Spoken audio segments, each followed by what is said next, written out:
Women and gentlemen, greetings. I'm Peter Knox, this is Gordon McIntyre off of the Ballboy. Hello. How are you doing? I'm doing alright, thank you. Good, glad to hear that. For anyone that doesn't know Ballboy, would you care to explain a little bit about who Ballboy, the band, are? We are an Edinburgh band. Well, not necessarily from Edinburgh, I'm from Edinburgh, but all the band members are, but we consider ourselves an Edinburgh band. That's where we formed, that's where we came together, and have now been making or putting out music since 1999, I think was our... You're no spring chicken. The Height in Scotland EP was 1999, I think.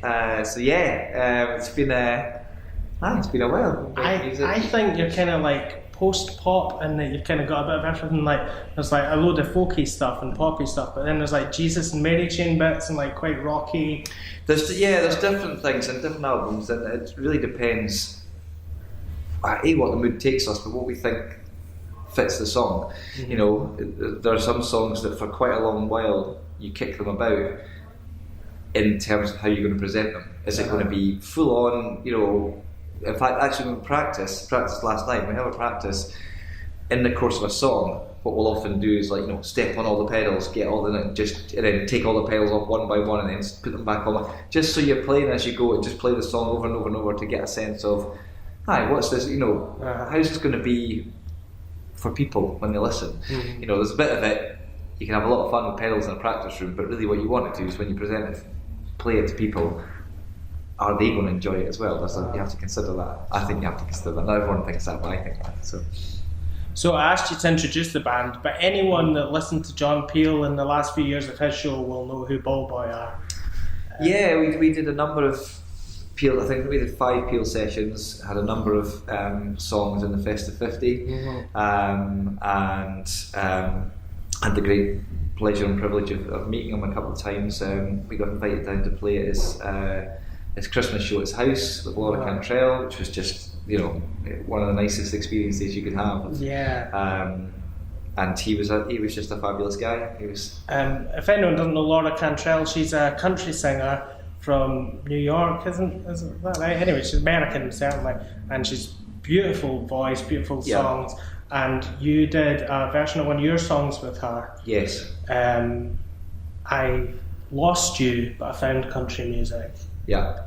And I had that in a tape in the car, that, not just that, the show, that Festive Day or whatever it was, and it's just beautiful. It's a wonderful thing.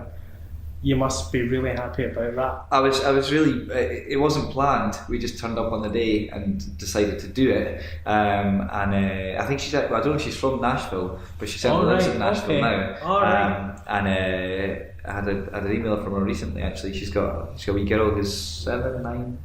But it was lovely to hear from her again after all that time. So yeah, we were just. They had an idea that we would we sing a Johnny Cash song, which was "I Still Miss Someone." I think it's quite interesting because it's. I consider myself a kind of singer-songwriter, but I wouldn't necessarily be the guy that would be on the X Factor singing with a voice, whereas Laura Cantrell's just a beautiful singer as well as a great songwriter. Uh-huh. And when we did the Johnny Cash song, we did a kind of verse about. Then when he mixed it and you listen back to it, it's like they totally just turned my voice down in the mix. And it's like, you haven't done that too though, so I couldn't be too offended. So it was like, I'm thinking, I'm in this, right? They're like, you're there, fine, it's fine. Okay. It's not just that she's that powerful. It wasn't that at all. I think the guy just went, I'm just going to have more of her and less of that Scottish guy. So That's how it went. I think that Ballboy have been quite influential on Scottish bands. Have you ever noticed that? Have you ever felt that? I don't know about specifically with other bands, but I mean, we've certainly been involved for a long time. But when I say, I don't just mean there for a long time. We've played with lots of bands. We've had lots of different opportunities to work with different people. Uh-huh. So I think, I don't know about in terms of music, but I just think there was something about us getting together, making the music. It was on the radio, other people going, well, I can do that. Yeah. And I actually think this was pre the days where you can actually do it and collaborate with people all over the world. But once that said, you know what, you can get together and you can do it. and things can happen, you know, and it's that kind of thing that sustained us all the time. That, you know, whether it's you've made a song, you know, I always used to, when I started off, I considered it like some kind of pyramid. You know, if you are in a band, if you decide you're in a band, even if you're saying the words out loud, we're in a band, you've already taken a step further than some people ever get. If your band has found a drummer, well then you're another step on. You know, if you're a band that's made a record and put out, you're another step on. If your band has made an album, a tour, a John Peel session, it's all those. Every time you do something like that, then you think, you know, that's it. And it just kind of helps set those little targets where you think you want to be in a band for a reason, and that can be as simple as, you know, when you write your first song, or you write a song that you actually consider you worthy of playing to people.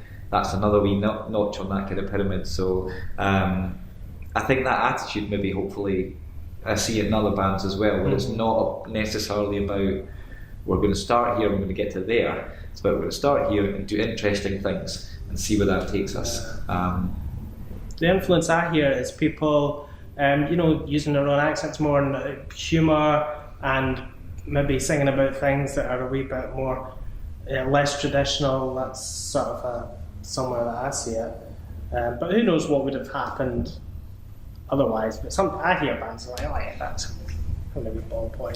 Maybe, and I think, I mean, that thing of starting out with very little, and you know, for us it's a way you want people to come to your shows, you want people to listen. So, as I said, you know, it's not downplaying my own singing to say it's not as good as Laura Cantrell's. However, there's other things that you try and hook people in with the writing, you try and hook them in with the, you know, I used to hate going to see bands that wouldn't talk to you between the songs.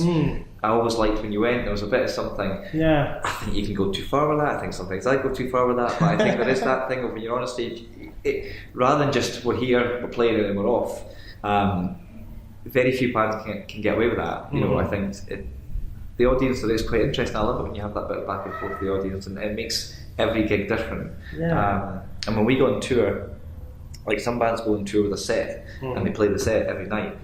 I don't think we've ever played the same set twice. Every night, every time we go on a tour, no matter how long or short, we sit down about half an hour before the show, and we work out what we're going to play and what order it's going to go in, because it means for us it's a bit different.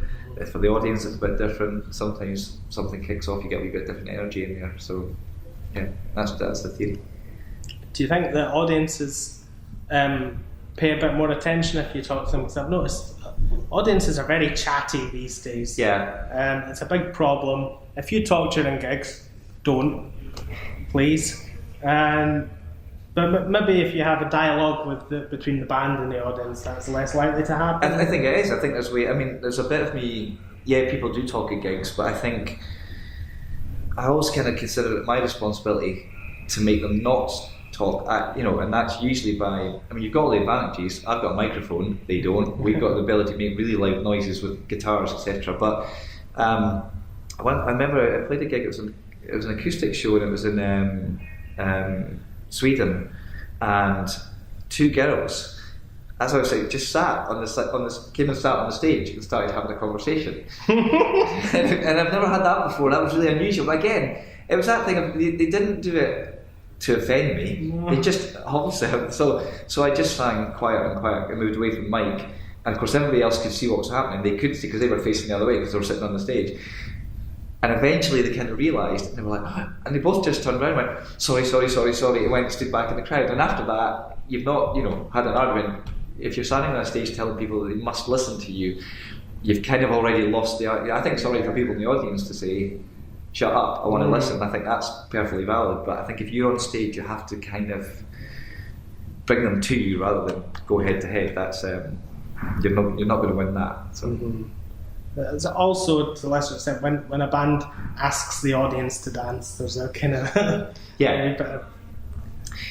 other thing we do is we call it the semicircle of doubt, and then when you come onto the stage, you get that, you know, that everybody's just shuffled back. So we invite people into the semicircle of doubt, but we don't have that. Just tell them what to do. Yeah, come forward, you know, because it is that thing of people are not sure. Do I want to be? You know, it's like come, be fine, we won't hurt you.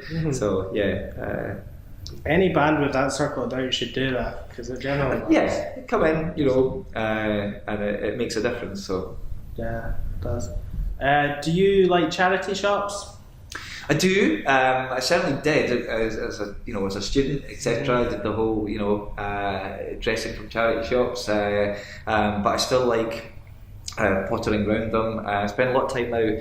I live near Portobello, with a lot of good charity shops in Portobello. So looking at, I quite like the books that you get in charity shops because. Generally speaking, and they're getting a bit swisher now, charity shops, but generally just uncurated. Yeah. It's just a bunch of books on the shelf. They might be roughly in a category or an order, but I was in the charity shop in Portobello recently, and I opened up a book, and a ticket, someone's flight ticket to Hong Kong fell out, and it was like. There was just something about it, and I didn't buy the book, but I kept the ticket. Ticket from the past or the future? Well, it was from the past. But I kept the ticket, put a donation in the box because I found the ticket. It was like quite a nice little random experience that you don't tend to get in a normal bookshop or whatever. Got a wee token from someone's life. And it was just really interesting. And then you start thinking about what that might be. So it's where, a lot of the songs we write, people think that. A lot of the songs we write, people think are directly about my own life, and they're not. Some aren't, some are bits and pieces, but a lot of them are a character or two characters in a story to try and tell another story. And when you get something like that, you think maybe that'll spark off a story in the future. We'll see. So, I wouldn't like to say that any particular charity shops are better than others, but for me, it seems to be that the ones that suit my tastes the best are the shelter shops. Yeah. Specifically the ones in Morningside and Tollcross, especially for CDs, and the Upper Morningside one for clothes, fabulous.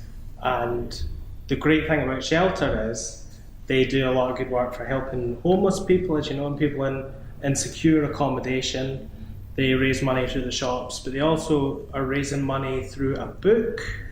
Yes. At the moment, a music book that you might know a bit more about than me. Yeah, it's the Christmas songbook that are put together for their show. So Bart, who works with Shelter and also is one of the head honchos of Eagle Owl, who are just an amazing band. So I've done a few shows for Shelter over the past 5 years, maybe 6 years. I can't remember when I did the first one. So this year he asked if we would come and play, but also if I'd put together a Christmas song. Not just me. I think there's about 12 to 15 folk all putting in a song for that, and they're going to release the lyrics and the chords as a book as well. So it's a songbook with songs written down with music and lyrics. It's got the lyrics and the chords, no notation, right. Which is fine because I don't know how to write notation, so that would have been a struggle. And then a CD or online. I'm not quite sure how I think it's going to be a physical CD. It's going to come along with it as well. Right. But they got in touch, and then I had a Christmas song, but I wanted to do a new Christmas song for it, and so it was a wee bit. And then I checked my email. When's the deadline? Turned out it was the day before. I checked my email. I'm like, right, I should crack on. So I wrote them very kind of said, look, can I have a week? Can I have until the following weekend to get this song finished and recorded? And they were like, yeah, that's fine. Just send over, the words and the chords in the meantime. Need a bit of time to finish the words and the chords, but as soon as I've got them, you'll have them. So it was, but it was really good because it's that focus of having to do something by it. And I knew it'd be fine because I knew what the song would be. It wasn't like I was, scratching around. I pretty much knew, but I just had to let that process work through. So as soon as I had it, so even now, I think the final recording's got maybe just a couple of extra bits in it that are not quite the song, but I think it'll be easy for anybody who can play guitar to work out. So, do you find writing songs difficult? Not usually. I go through phases. You go through phases where it's really easy. You go through phases where you would just, for all the money in the world, I could write a song, but it would feel like it'd have no life to it. Yeah. So I could do that as an exercise, and actually sometimes it's not a bad thing to do as an exercise because it gets you then thinking about other things. 99 perspiration. I mean, it is that, and it's the persistence as well. You have an idea for a song, you still have to realise that. You have 4/5 of a song, and you've just got one shitty verse that you're thinking. this is rubbish, it's a verse but it's rubbish, you know, or the chorus. So, and sometimes, I mean, I've had songs that 2 years later fall into place. Right. That last tiny wee bit of the jigsaw falls into place. Or I've had songs that I've finished and not really liked and put away, and then when I come back to them, there's just something about a different rhythm you play or a different way you sing it that suddenly makes, you know, you're actually, I always think with a song, you know what you're trying to say when you start it, you just don't know how to do it. Mm-hmm. And you do a little bit of trial and error, and there's a bit of just sensing your way, and you only really know it when you've got it. And you think, yeah. And once you've got that, that's a great feeling, because do you know what? If I put that out to people and they hate it, that's okay, because I'm happy with it. It's in the form I want it to be. Yeah. If you put it out and you're not really that confident in it, and then people hate it, you just think, yeah, they're right. I should never have done that. I should have waited or binned it, or one of the two, you know, those kind of things. So.